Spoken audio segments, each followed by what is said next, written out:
Van dichtbij. Gasten uit de streek, bij u zo'n tafel. Waar binnen ze echt en wat droogt harren? In deze podcastserie van Dichtbij gaan wij op zoek naar de persoon efter de functie. Dat kunnen mensen wijzen uit de politiek, het bedrijfsleven, een sociaal-maatschappelijke organisatie, cultuur of uit de muziek. Wat droogt hun? Wat is hun aankomst? En hoe is de kaam met ze nog stenen? En ben er ook nog stakopsplannen? Benne op 2 april 1970 in Ljouwert. Opgegroeid in Belsum en Sint-Anna. Hij mag graag zongen, teksten schrijven, besturen, managen en is in het misschien nog wat liefst in de les aan.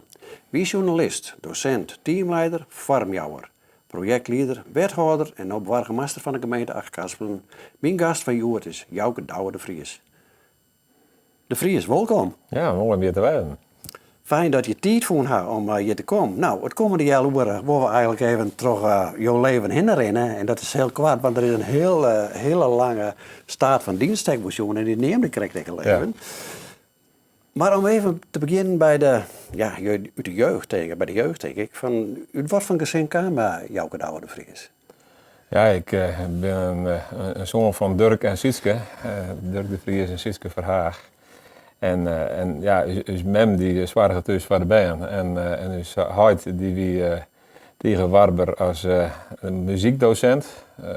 De Ulbe van Houtenskwal in Sint-Anna. Oh ja. En toen ik 4 wie ben we derde kennen verhuizen. En hij hier op een gegeven moment zijn eigen muziekschool on huis, de jeugdmuzieklessen. Okay. En hij hier een stukmannig koren. Ik denk in de heegtijdagen wel een joch koren. En dat had mij ik heel wat vormen, want ik was zoon hier en toen ging ik naar een koor. En daar zong ik, een jongenskoor weet ik nog wel. Ja. En later een bannenkoor. Dus het zong, dat was het allereerste wat ik... Dus dat heeft een beetje bij de paplepel injeten, om het samen te doen. Zo moest het wel zeggen. Ja, ja. Je aan hem geven en dan krijg je er wat van mij. Ja, en eerst dan viel het wel een beetje als matten. Hè? Dus, want hij wie ik altijd actief. En dus wij moesten ik AMV doen, hè, mijn algemene muzikale vorming. Ja. Blokfluit spelen leren. Ja. Maar toen ik een Iris, ik denk een Iris Stolver wie toen op een gegeven moment zei ik van ik vind het wel goed. En toen ben ik zelf, want ik kon wel wat piano spelen, ben ik zelf mijn piano spelen leren gong. Okay. En toen en later gitaar en allerlei hoorinstrumenten. Want die stien gewoon bij u thuis. Ja, dat is prachtig. En dat wie in de jaren 80 was de rekening en dan. Dan op Jonti, dan wie hard naar de koren. En dan wie de lesruimte waar dus hard zien lessen op een middag, die wie vrij. Ja. En daar kon ik mijn hartelust mee gewoon. Ja. Ben je alleen nog in gezin of in je broer en zus? Nee, ik heb een broerke en 2 zusjes. Okay. En mijn jongste zusje die scheelt 12 hier, maar mijn broerke zoon hier en mijn andere zusje 2 hier. Ja. En waarom denk je aan de tijd? Wie een goede tijd, een gezellige tijd? Wat popt het eerst naar boven? Ja, we hebben een mooi gezin. Heel gewoon denk ik. We hebben het net heel rom, maar we hebben echt net gebrek of wat dan ook.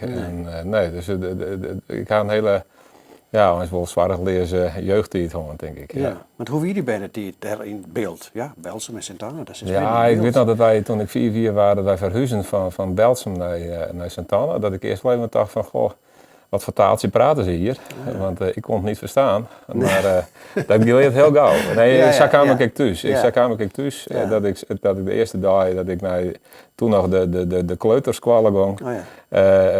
Dat ik zei van houdt met wat ze hier praten, ik weet het net. Maar dat leert heel gauw.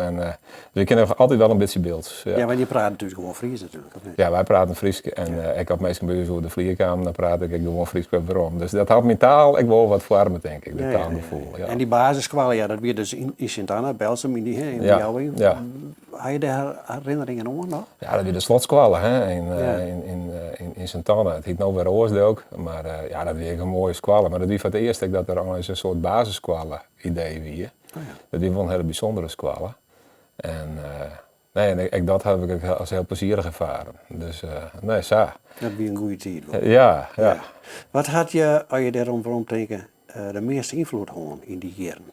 Basisschool, nou krijg ik misschien basisschool al een beetje het voorgezet onderwijs. Wie een bijzondere dingen? Ja, dat herinner ik me nog. Nou, ik herinner me dat ik een periode had dat ik mijn schouders stikken hier.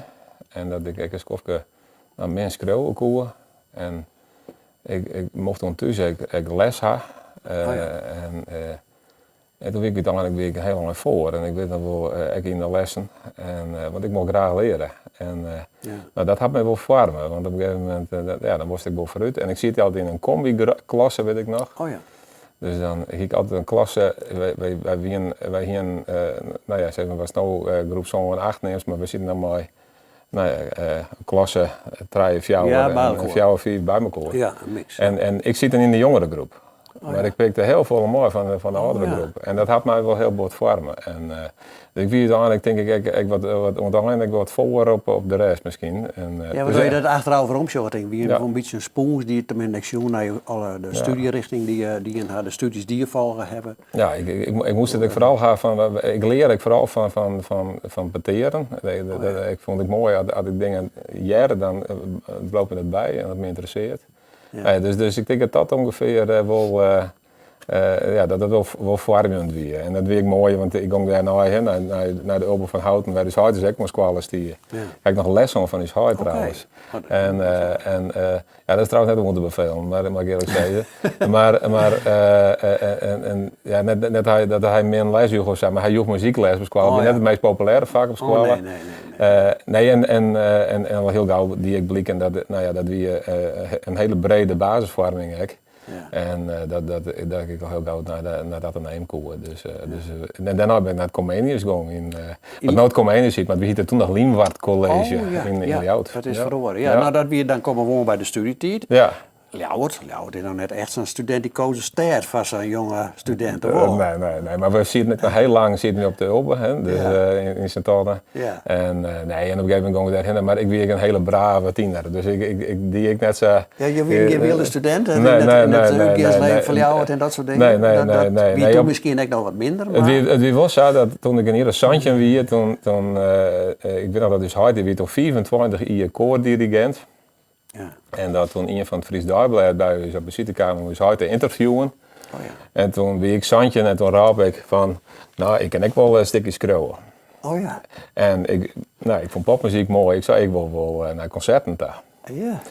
Ik heb het nog nooit gedaan, maar ik denk dat ik het wel kan. Dat het vind ik wel lang. Nou, dus die journalist die had ik zoiets van nou ja, eerst maar shit, maar toen moest ik wat schreeuwen. Ja. En dat liep er wel op leuk. En toen mocht ik blowen. Dus dat heb ik een mooi aantal jaren gedaan. Ja. En dan ging ik dus uit, maar dan heet ik dus werk. Ja. Dat is mijn werk. Ja. Ik ging uit. Ik ging naar de Brouwershoek café en dat soort dingen. Ja. Maar ik wil maar ik het kwaddeling en al die oorzaken. Ja, daar ging ik dan. Want dat wie toen wel dat wie een jongetje 87, een jongetje 88. Ja. Wie er een beetje de tweede Friese bries, hè.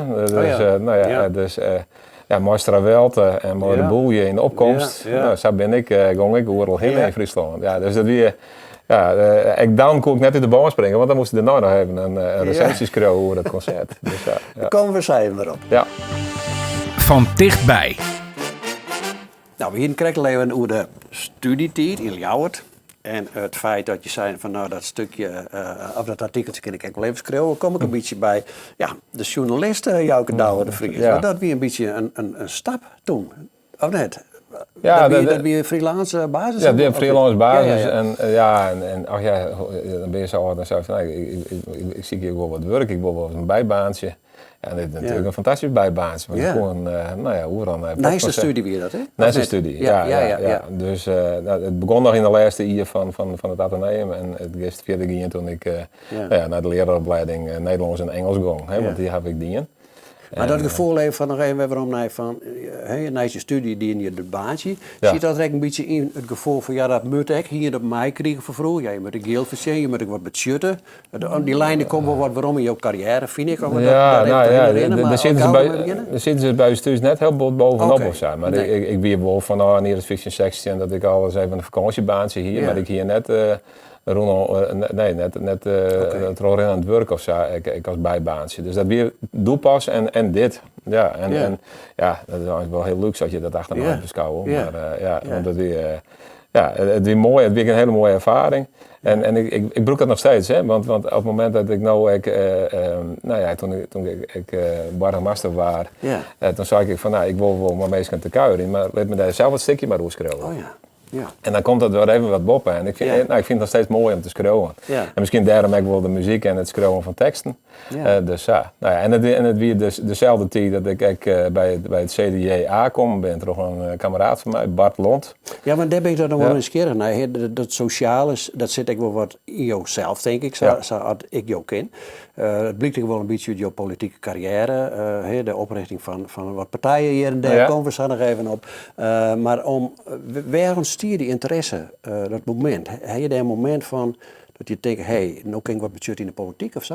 Of hoe komt dat? Ja, nou, als ik dat werd heel toevallig. Die kameraad van mij, die Bart Lont, ik van het bouwbedrijf, nooit hem, die zit bij het CDJA. En ik wil wel maatschappelijk belutsen.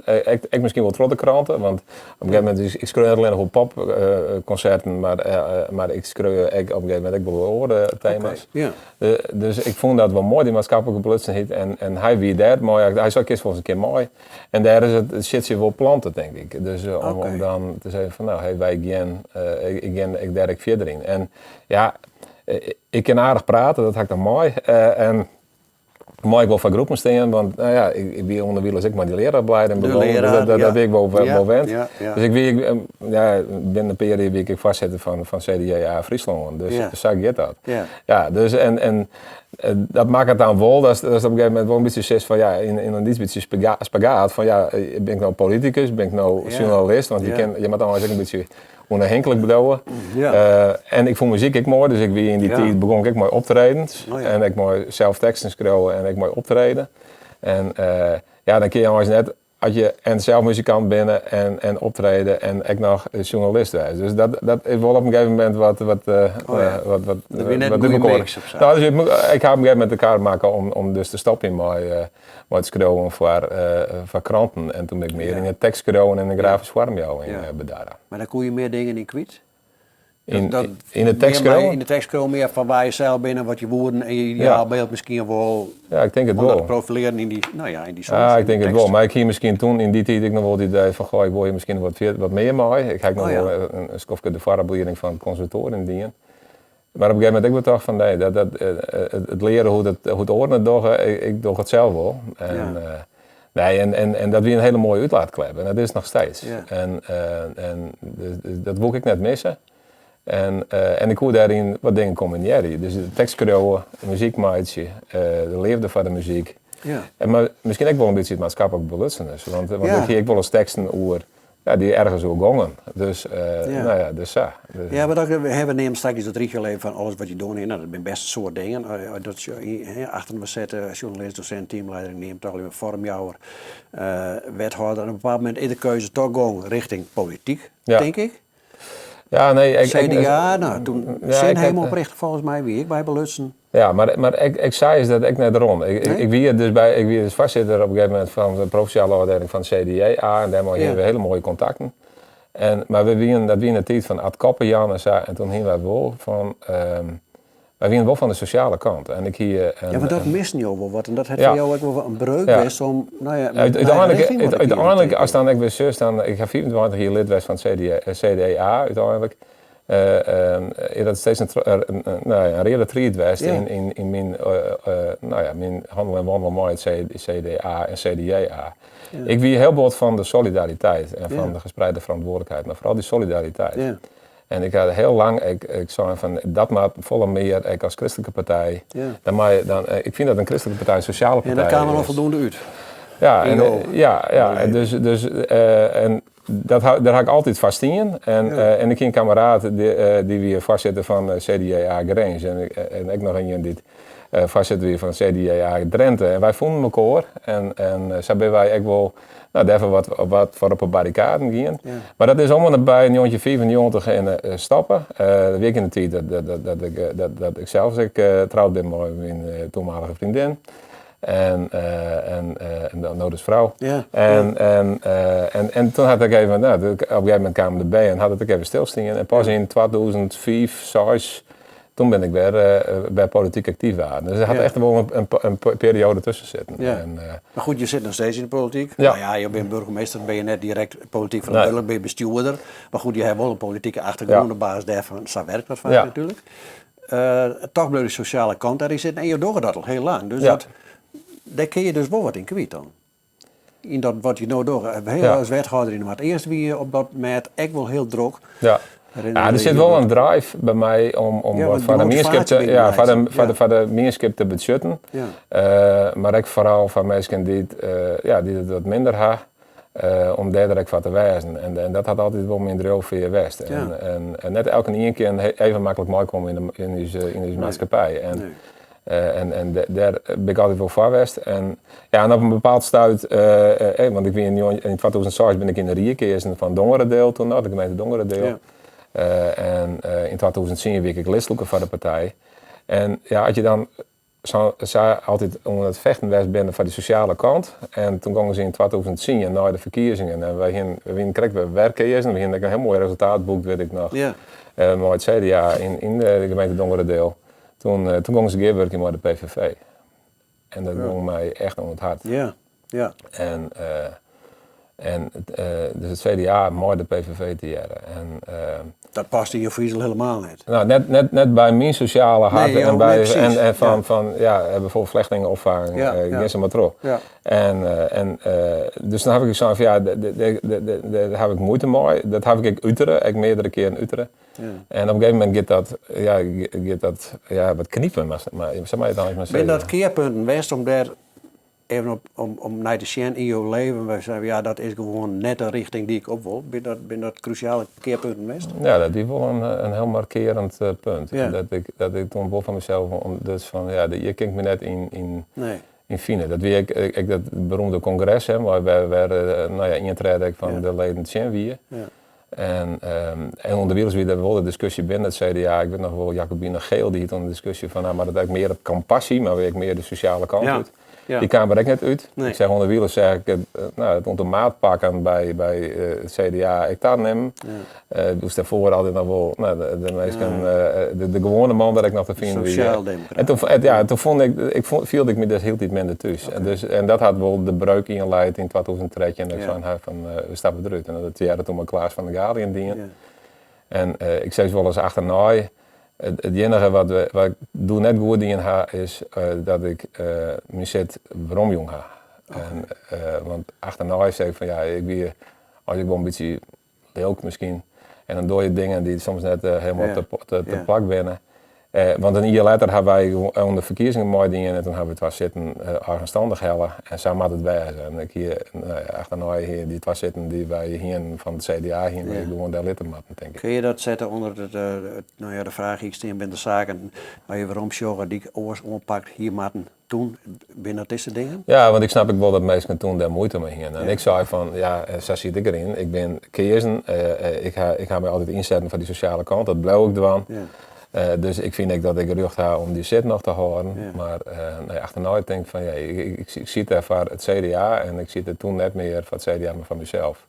En dus Even afsluitend van dit stukje wat hij uw levensloop carrière. Waar ben je het meest grutsk op als je waarom je gaan oliëren? Grutsk.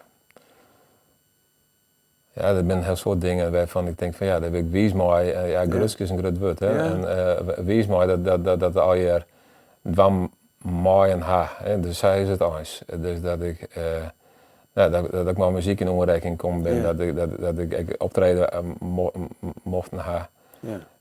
Misschien ben ik wat meeste grutsk op dat ik op een gegeven moment mijn jeugd op het Dockinga College om het musiceren weer. Oké. En misschien is dat nog wel het mooiste.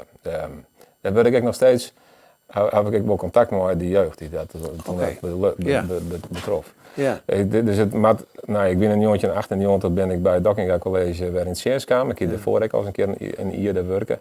Dat was toen op een MAVO, VMBO GT. En een periode daarna, toen ben ik de squallenband, ik begon op squallen en we gingen een open podiumavond. Ja.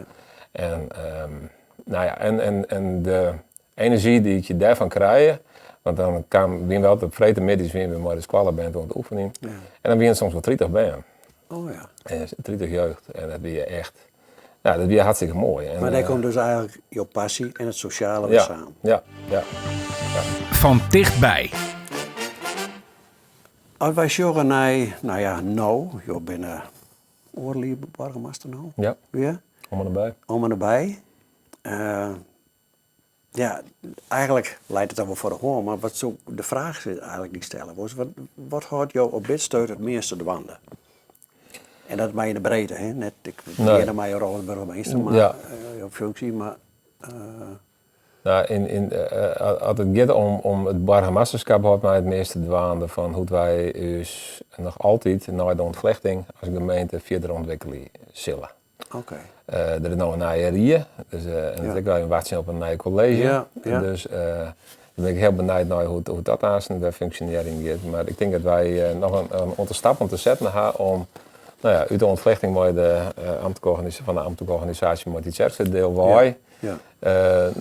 Weer helemaal zelfstandig te zeggen van deze koers gaan wij de komende jaren varen. En dat is natuurlijk ook heel belangrijk wat de formerende partijen op dit moment zeggen en doggen.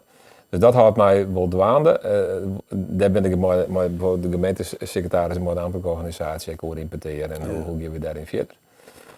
Dat is één. En dat maakt het ook dat ik steeds van ik zoek heel graag mooi elke in de gemeente, net alleen nog maar mooi de rietsleden, maar ook mooi de inwoners van de gemeente. Ik praat over van wat voor gemeente willen we nou maar elkaar wezen en hoe willen wij richting 2045 dat onze gemeente er vast zit. Daar komt zijn visie. Ja.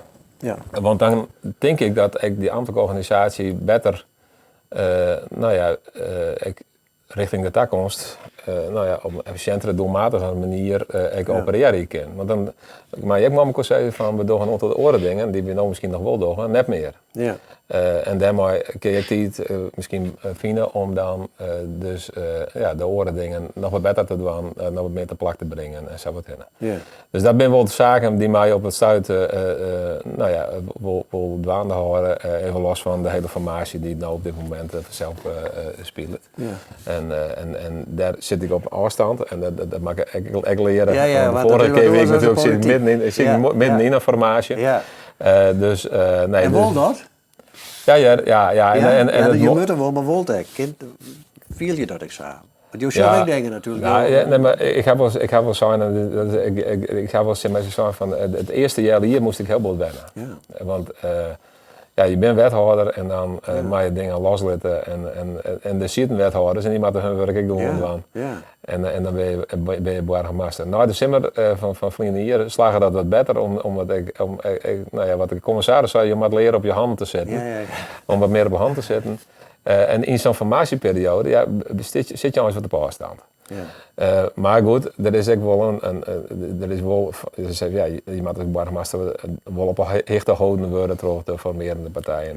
En we gaan verkennen gewoon Tom van Maurik, daar heb ik een heel mooi peteer mee gewoon aan de voorkant. Dat heb ik nog van de week gewoon met Dirk Durks. Die is nou de formateur. Nee, dus op die manier ik ken wel mijn visie en wat ik viel en zag in de organisatie, ik Marjan.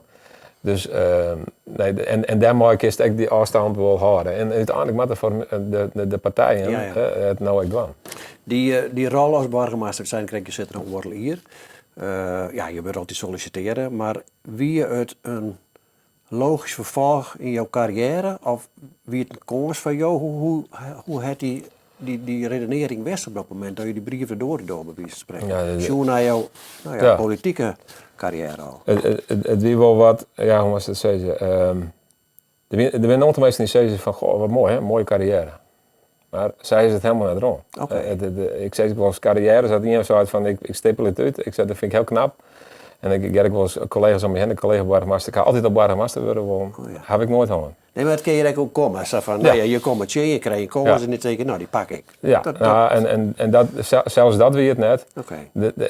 Wie zou dat ik aan het begin van de periode, oude reedsperiode, zijn had ze in mijn fractie zin van, jongens, ik doe het maar één periode, maar ik ga in 24 en 24 ga ik om je heen zien. Dat ik wethouder voor zin. En dat wisten ze. En ik denk dat in 23 of zo, en ik ook daarvoor al als een aantal mensen zei van, zo'n burgemeesterschap hebben we van die wijze. Ik had er echt meerdere partijen en ik hoor maar Johannes Kramer. Ik zei van, Johannes, dan wordt het zelf zijn. En op een gegeven moment zei de commissaris, die ik bij een keerkomst zei die dat ik. En maak je daar ook een opmerking over. En ik zei, nou, zou dat nou wat wezen? Ja, en toen houdt Oebele op. Oh ja. En Oebele Brouwer.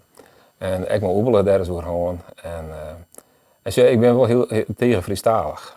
En ik denk van, nou, als ik zo'n snel het was hoor, ja, dan zou ik wel echt een Friestalige gemeente willen. Maar zou het wel wat van mij wijzen, want ik ben meer van inhoud. Nou, en daar heb ik met Johannes meerdere keren over praten. En op een gegeven moment zei ik van, nou, weet je wat, ik doe het toch. Ik schreef een brief naar, naar de commissaris en nou eens naar de koning, hè. Ja. Voor het burgemeesterschap van Karspel. En dat was dus echt de eerste brief die dus voor die. En 2 weken later, of 3 weken later, toen zei mijn fractie van ja, we stappen uit de coalitie. Ja. Ja. Dus, en toen heb ik tegen mijn vrouw gezegd, het maakt wel passen aan. Ik zei, want ik kom je heen en doe ik wat oors. Gemeentesecretaris die ik ook wel wat. Ja. Misschien ergens oors, en nog een wethouder die ik wel ken. Ja. Maar ja, dit erin. En ik ga een hele mooie peteren houden. En vooral met de vertrouwenscommissie, begin oktober van 2024. Ja, dat wie een hele mooie peteren. En toen viel ik hoe goed dat de sfeer ik binnen die rieën wie. En want de mensen die aan tafel, dat wie hele fijne mensen. En toen zei ik van nou, dat liep het heel wat. Ja. Nou, Ja. dus ja. Ja. Ja. Dus, en zij is het vierde gang en uiteindelijk wil je het dan. Maar het is net zo van een hele bewuste kaartenwest van ik wil nou per vast burgemeester worden. En dat maakt het misschien ook wel dat ik er eerst wel even om wennen moest. Ja. En, Want ik zou dat jou ook op iemand nog wat trekken dat je dit zou vertellen. Ja, maar ik vind het mooi dat het uiteindelijk zo bij elkaar komt. Maar vooral ik ben echt een meisje geweest, dus in qua sfeer mag het passen. En dan wordt het hem net. En dat ben je hier in opinion. Ja. En dat viel nog steeds zo. Dat is mooi. Ja. Dus, Ja. Nou ja, en daarmee is het, bevalt het. Ja, het bevalt hartstikke goed. Ja, Want ja. ik zit als meisje Ja. vol aan tafel. Ja. En de sfeer is goed. Ja. Ja. Nou, dat is En dan kun je heel wat haar. En ik al eerder nog een achterwol. Ja. Ik ben, wat ik direct vertelde, Ja. ik ben begonnen van binnen die ambtelijke organisatie en binnen de gemeente. En, maar dat de sfeer goed is en er wordt hard werken, nou, dan kun je een heel soort doen. Dus, dan vertel je krijgt wel van, wat je eigenlijk nog wil. We hebben nu alleen van wat houdt je bezig. Je wil die organisatie wil je eigenlijk beter maatje nog heel dichter bij de mensen vregen wat ze willen. Ook de burgers van Karspelen. Maar binnen er oorzaak nog zaken die op jouw listje staan. Je bent 58? Nee, sorry, 56. Oh. Ja, van 70, hij krijgt dat wel even. Ja, sorry. Maar binnen er nog dingen waarvan je zegt, ja, maar dat wil ik eigenlijk absoluut nog wel doen. Los van je werk of wat dan ik maar. Los van mijn werk. Nou ja, misschien, die werk hebben het over te horen. De Ja, ambities die daar lezen. Ja. Maar de persoon Joke de Oude Vries. Ja. Nou ja, ik ga wel zo van misschien een van de opdrachten als burgemeester en de rector het wel wat doen. Wie ik om de gemeente naar Boetenta wat meer van het voortlicht te brengen. En ik dus de vleugels uit te slaan, derde contacten te zoeken, in de netwerken. Ja. Wel een zelfstandige gemeente, maar wel in geerwerking en echt midden in het Frieske en in het noordelijke. Ik zit nog wel te denken van zo misschien in de VNG of in de VFG, de Vereniging van Friese Gemeenten, maar de Vereniging van Nederlandse Gemeenten, op landelijk niveau. Misschien een commissie wat van mij wijzen of zo wat. Om daar de belangen van elk, maar ook van Karspelen te verdedigen. Ja. Nou, dat is nog wel wat wijzen wat ik mooi vind om een jong te doen. Maar dat hangt ook weer van de hele formatie af. Want ja, hoe komt het eraan zitten? En hou je daar tijd voor en zo wat. Nou, dat is één. Ja, en ik vind het op de stuit hartstikke mooie muziek te wijzen. Ja. En dat wil ik er ook heel graag bij horen. Ja. Dus zeg maar, en dan is er, we hier direct horen, ik ga een heel soort dingen en ik maak graag een heel soort dwan. Ja, daar moet wel wat tijd voor blijven. Dus, en dat wordt altijd een ziekte. Is er mij de kennis van nou, bij alles wat je dieren hebt, een boodschap die de jongeren jouw gedouwen mij aan woorden? Jongeren, ja, cadeau. Dat is wel een dreige vraag. Ja. Ja.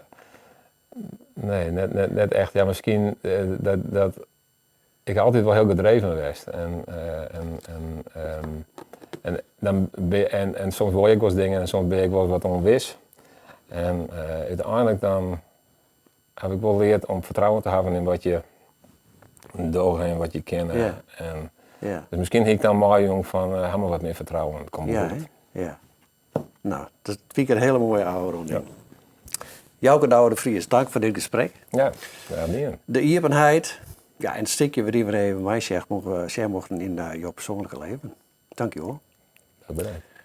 Wil je nog meer persoonlijke verhalen jaren van mensen die wat in Friesland kleur jouwen? Blijf eens volgen via RTV NOF en hark je dan naar de volgende aflevering van Dichtbij. Van Dichtbij.